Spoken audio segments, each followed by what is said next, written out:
Hello and welcome to Pravus Gaming and Europa Universalis IV, the Cossacks expansion. I think most people might mispronounce it as the Cossacks, but I think I read that it's pronounced the Cossacks, so we'll continue to operate on that, but if I'm wrong, I'm sure some will say so in the comment section. Anyway, this expansion finally released as of yesterday by the time this video goes up. As soon as I came home from work, I bought it, downloaded it, and now we're gonna play it. Now, we did just finish up a Scottish campaign in the Common Sense expansion. Since that's come to an end, we've had to abandon that about halfway through. I do hope you guys checked out that time-lapse epilogue. I put a bit of work into that, and I feel like it was a pretty good amount of closure for that campaign, but it is time to start anew. So let's head into the single player and take a look at our options. Now, I did say in the last video of the Scottish campaign that we are going to be playing as Muscovy for this campaign.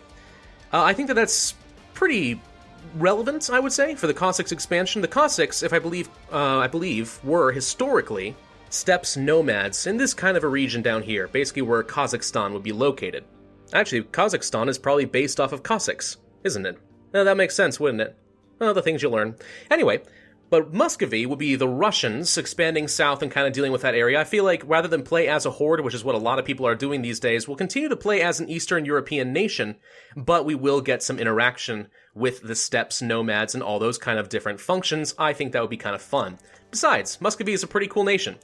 We start off with a 3-1-2 leader, 3-3-3 technology in the Eastern Tech group as a Greek Orthodox nation. And the Muscovite ideas are actually pretty cool, in my opinion. So we start off with a national manpower modifier of 25%, infantry cost of minus 20%. That's pretty good. And once we have finished all idea groups, we will unlock an additional 50% national manpower modifier. Starting to detect a little bit of a theme with these guys. Lots of men. Quantity ideas would be either grossly OP to the point where it's useless or something. I don't know. I feel like you get diminishing returns with that. Either way. And the individual ideas include minus core creation cost right off the bat, land force limit modifier plus 50%, manpower recovery, culture conversion, production efficiency, colonist even, yearly army tradition, and minus 10% technology cost. All pretty darn solid. I like Muscovy as a starting nation. That's pretty good. We also start off with 3 vassals: Pskov, Yaroslav, and Perm. So this guy, this little guy here, and this guy way off in the distance behind Novgorod. So 3 vassals as a start. Now, unfortunately, that will take up a lot of our diplomatic relations, so we're probably going to want to annex these guys right away.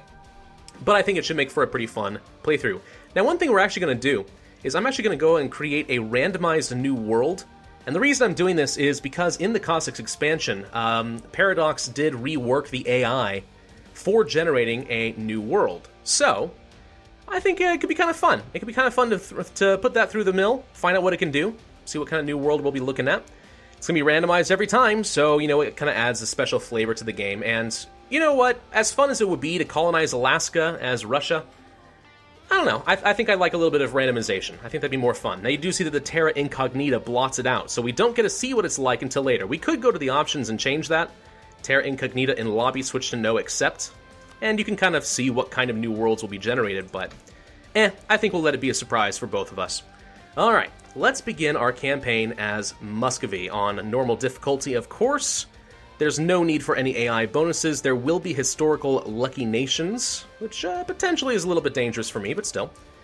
And let's click play. We will be playing on normal mode, not Iron Man mode. In the future, maybe I'll play Iron Man games, but since Iron Man games kind of have a tendency to be broken with certain patches, I just don't feel too comfortable doing Iron Man mode and then losing my entire series. So we'll play on normal mode. That's a bit more adaptable. And let's take a look at the situation. There are going to be a lot of new features introduced in the Cossacks expansion, and I'm not going to be going through all of them right now. That would take a while. My recommendation, if you want to see a couple of videos that go over each of the patch changes in detail, check out Arumba's channel or Quill18. I believe both of them have done that. And they go into far more depth than I can. We will be sort of just playing the game as normal and discovering stuff as it comes up. Alright, so we start off with 21,000 units. What's that sound? We're starting off with Christmas music. Okay, lovely, cool. Let's split these guys up, because for some reason we've started off with some attrition in our capital. Or not a capital, one of our forts. Galich? I don't know. and Muscovy. Now, by the way, I should just preface this by saying, yes, I'm going to mispronounce everything. It's something I do. So, since people like to just correct me all the time, I just want to make sure that we are aware ahead of time what's going to be happening with that. Alright, so we have 3 missions available to us to start off. Improve our prestige. 50 prestige would give us stability. That's nice. I wonder if we can actually do that or not. We'll see. Improve relations with Tiver, or Tvir? I don't know. And conquer Novgorod. Now this one is good. What does it require? Let's see. We have to take Karela, Neva, Ingermanland, Olonets, Novgorod. We have to basically take everything. We will gain a giant CB against everybody. Does Novgorod start off with any allies? They may not. I almost wonder if it's worth it. Just take the mission and immediately declare war on Novgorod. Could be kind of fun. Do you start off with anything? You start off with me rivaled, so there's that, of course, but... Let's take a look at the ledger. I'm kind of wondering if that would work, actually. Let's go to the armies. Novgorod starts off with 14,000 troops. I start off with 21,000 and vassals. So the odds are kind of in my favor at this point. Let's see. Let's take a look at the advisors. Well, actually, no, economic map mode. We are currently making 5.6 ducats per month, even though we are at full army maintenance. That's a good sign, generally, but it means we can't afford much in the way of advisors. Force modifier, maybe. We could get spy offense, no. Or yearly inflation reduction, or better yet, a national tax modifier. Now, this one's worth it to me. 1 ducat a month for a admin point per month is definitely worth it, plus national tax modifier means we get it at a discount. So yes, I am good with that upfront cost. The rest we'll see. We are currently making 9 admin, 3 diplo, and 4 military per month. Actually, we're currently on an administrative focus. Now, I would say let's change that, but if we are going to declare war on Novgorod and try to take as many claims as possible, then maybe this is good. The thing is, I don't think we can conquer all of Novgorod in one shot. That just seems very unlikely to me. So, let's see. For the whole thing would cost 179% war score. So yeah, this mission will not be able to be resolved immediately, but at least it'll give us claims on everything. So that'll save us some time. Let's go ahead and pick it up. And let's take a look-see at our diplomatic map mode. There we go. Claims on all of Novgorod. Good. So we don't have to sit down and fabricate any claims. We can try to take advantage of that. So, we need to set some rivals. First things first, we will rival Novgorod. That just makes sense to me. Bam. We have also been rivaled by Denmark, Lithuania, and the Golden Horde. Well, the Golden Horde I will rival, sure. And I could rival Denmark as well, and possibly support the independence of Sweden. That makes sense to me, I think.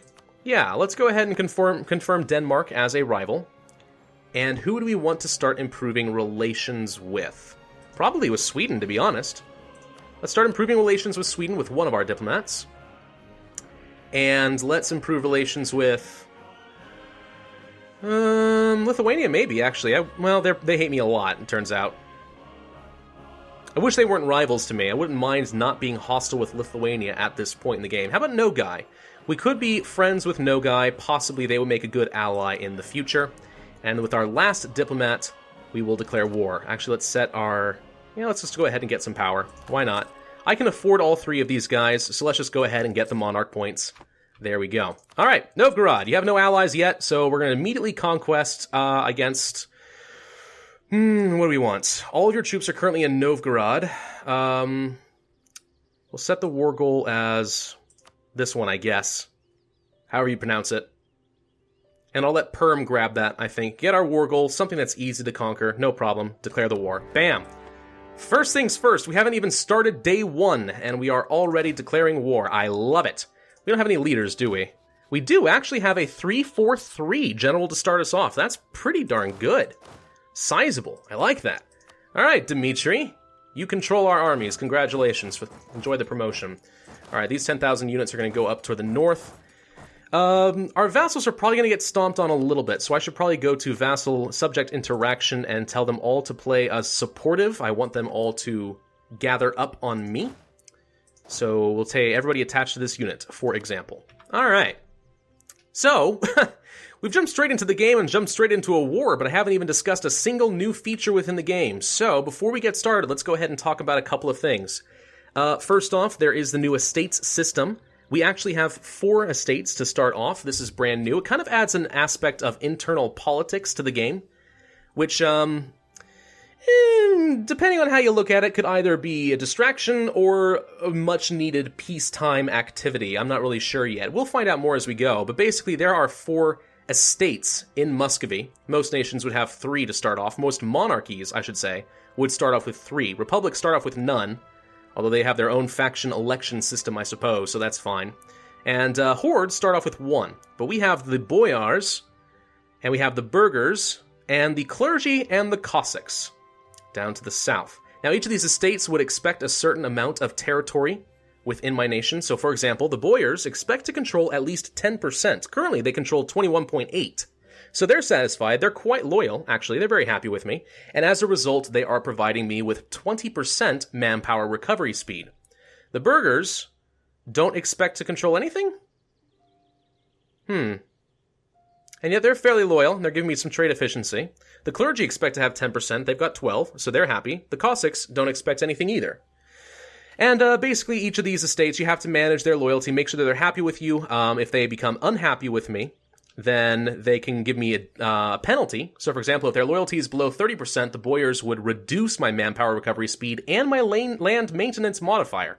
All quite bad. If I can get it above 60%, then they give me land maintenance modifier minus 10% on top of the manpower recovery speed.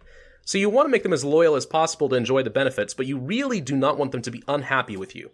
If you neglect them for too long, not only do you lose these effects, you might actually start getting some rebellions on your hand, and that would be a problem. You also have to manage the influence of these respective estates. So the boyars, for example, have an influence level of 62.7%, which is a bit on the high side. If it gets above 80%, then you start pushing toward a disaster, much like a civil war. That's a little less desirable. So somehow you have to give them enough land to make them happy, so they're loyal, but not too much, or they'll become influential and they might start a coup. That's kind of the premise of the game. We'll dive a lot more into that as we go, but for now, let's continue with our first war.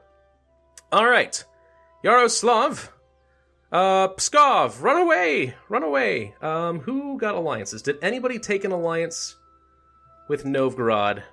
Doesn't look like it, though they are improving. No, Tiver is improving Novgorod's opinion, but they don't have anybody yet. So as long as Novgorod doesn't get any allies that are willing to jump in on a defensive call this early on, we'll be just fine. Let's go ahead and bump up to speed 3 to start us off, since this is a war. Can you get out of there in time? Nope, these 3 units are... No, they did, actually. I'll take that back. These 3 units managed to get away. Wonderful. Consolidate the armies, please.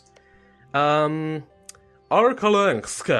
You should be the objective of Perm. I'm going to tell them to go and take you. My awesome general will pop up over here. We'll gather up some forces. These guys will move up to the north. We'll split them up and start sieging down the north so that Novgorod will not be able to reinforce. Lithuania entered into a military alliance with Poland. That's no surprise. Those guys generally are pretty chummy. We don't have any territory to convert, do we? We do, actually. We have 1 Sunni province. Kasimov. Where's that? Right here. But, unfortunately, we do not have enough missionary strength to try. Actually, the Orthodox religion is something I've never tried before. What is this? Current Patriarch Authority. With no Patriarch Authority, you will get no modifiers. With maximum Patriarch Authority, you gain missionary strength, local unrest -3. You don't get as much money, though, but you do get more manpower. Well, that's interesting. So how do you get more Patriarch Authority? Yeah, it'll come at the cost of partially diverting local taxes to the church. Not sure how you change this. I would assume that converting provinces would increase your Patriarch Authority, but maybe there are events, maybe there are other things, I don't know. Never played as an Orthodox nation before. It's kind of exciting. Let's go ahead and split this. Let these guys go up to the north. Drop a siege here. Whoops. Can I not select army? Thank you. Drop off a siege. And we'll move on to Olonets. Okay. Alright, so if we can get our other vassals together, we'll build up a large enough army, and I feel like my general is pretty darn good. He should be able to deal with this guy. A 3-4-3 versus a 1-0-2. I mean, at this point, fire value is almost non-existent. Where are you going? Where are you going? Don't go that way. No. You attach here. You're supposed to be supportive. These vassals are rebellious. Trade embargo against the Teutonic Order, or vice versa. That's fine. And we have occupied Kargopol.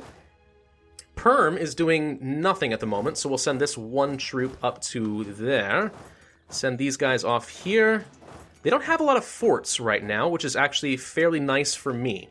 Robber barons. The burghers are concerned with the great influence of the boyars in our states. That's actually a fair concern. They claim that many lower members of the nobility are disregarding the peace and law of the lands, using their position of power and the lands they hold to take up unreasonable tolls and taxes for traders passing by. Some are even said to attack and waylay merchants, robbing or extorting them of their money. So, they only take what is their right. We gain base tax in Nizhny Novgorod, and the boyars gain loyalty, but the burghers lose loyalty, the burghers lose influence, and the boyars gain influence. Well, you already know that the boyars are really high in influence right now, so even though I would like to get the base tax and the loyalty, this seems kind of dangerous. We could have the opposite effect, though. We could curb such excesses, gain base production in Nizhny Novgorod instead, and have the opposite effect. The burghers become more influential and more loyal, but the boyars lose that. I'm actually totally okay with losing 10 loyalty. We'll still have our bonus from the boyars, but they'll become less influential, and the burghers are definitely in the green. We're not too worried about them at all. So yeah, we're going to curb those excesses, and that's a new event already, right away in the game. That's pretty cool. Events are definitely one of the ways that you will be changing around your loyalty and your influence. They'll have an effect. What's this? What is this button? Can you tell me what this is? What is this? This button doesn't have a little pop-up. I don't know what this is. It looks like I'm raising something? Is this a scorched earth? I'm kind of scared to click it. What is this? I have no idea what this does. Huh. Well, Novgorod, fortunately, is totally worried about this single fort, so let them waste their time. I certainly don't mind one tiny little bit. We're going to send this guy up to the north, this guy down to the south. We'll just continue to spread out. My vassals really should kind of be coming together. I'm not really sure why they're not. But okay. They're being kind of wussy. We should get them all together. We should go stomp on the army before they can get too powerful. I mean, they're completely distracted right now, so I guess I'm not really that worried about it, but nonetheless, I would like not to have to ever worry about it. Alright, let's drop a siege here and send the other 3 down this direction. We'll start a siege of Neva, I suppose. That seems reasonable. We should be able to intercept his army if he decides to respond. This is actually kind of exciting. I wouldn't mind starting off with a really good war. You know? Just jump straight into the game and immediately conquer some territory. I mean, I love blobbing. Blobbing is important. Anything that increases my font size on the map is going to make me happy. And as Russia, or sorry, I should say Muscovy, then that seems fairly likely to me. So, that's exciting. So what are my goals for this overall campaign? Good question. Well, I think one of the obvious ones is we want to form Russia itself. It's going to require conquering a lot of the nearby provinces in order to do that, but we want to form Russia. That'll be fun.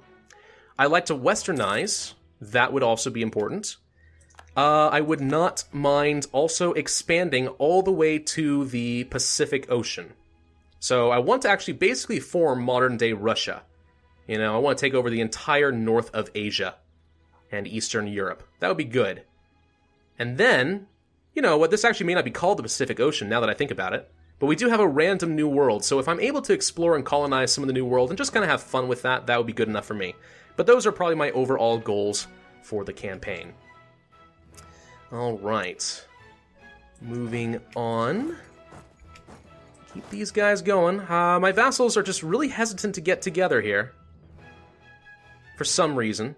I don't know why. But you know what? If they're content to just let their capital just die, go for it.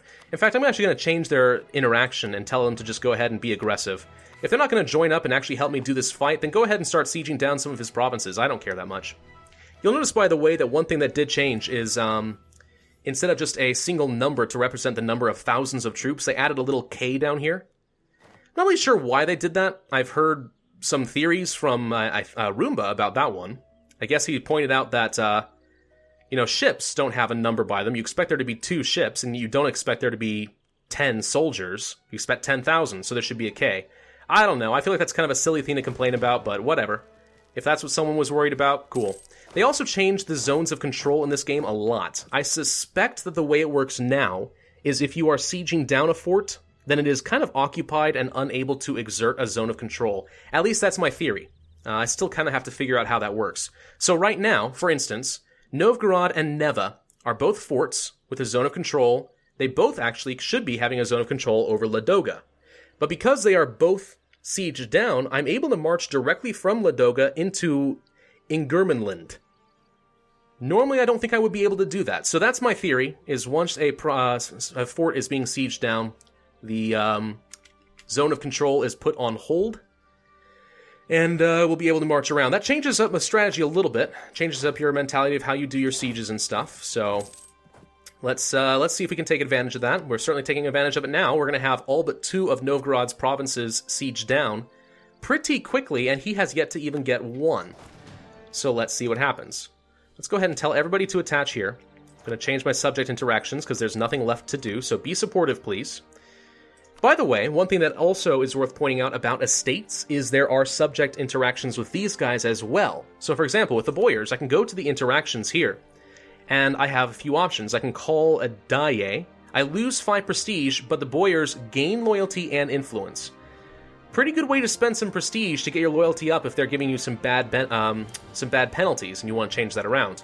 They also can give me a general with 40 army tradition. Considering I'm starting off with only 9.2, that's pretty tempting, but the downside is the Boyars will gain 20 influence, and again, you do not want these guys to get above 80%. You can also just demand straight-up military power from these guys. They will give me 100 monarch points right now, but they will lose 15 loyalty. So there's always a give and trade with this kind of thing, give and take. You can get diplomats, so these are cheaper advisors, gain manpower, but again, lose loyalty. There's a lot of things you can do with them. I think that it's to your advantage, always, to get your loyalty as high as possible while keeping your influence reasonably low. Exactly how you do that, though, I'm not really sure. I haven't really seen a formula saying that every month that they have, for example, every month or every year that they have, the expected amount of estate, their loyalty goes up by 1. Like, I haven't seen any formula that says that happens. It seems kind of finicky, and it's a tricky balancing act. I'm not sure how it works. Alright, so he just finished seizing down Pskov. Good for him. It's unfortunate for me, but good for him. He's just going down to Kulm, it looks like. I'm not really sure what he's trying to do. He's not engaging my army. Good, smart, that would be suicide, but these guys should probably not be here. Let's go ahead and start marching this army this direction and see if we can counteract that. Where are you going? I think he's going after my No, wait, he's going here. Why? Why are you going to Tikvin? Tikvin? I don't know. I can't speak Russian.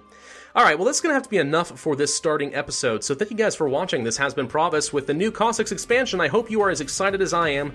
If so, then be sure to hit that like button, leave a comment, and subscribe. And I will see you guys next time.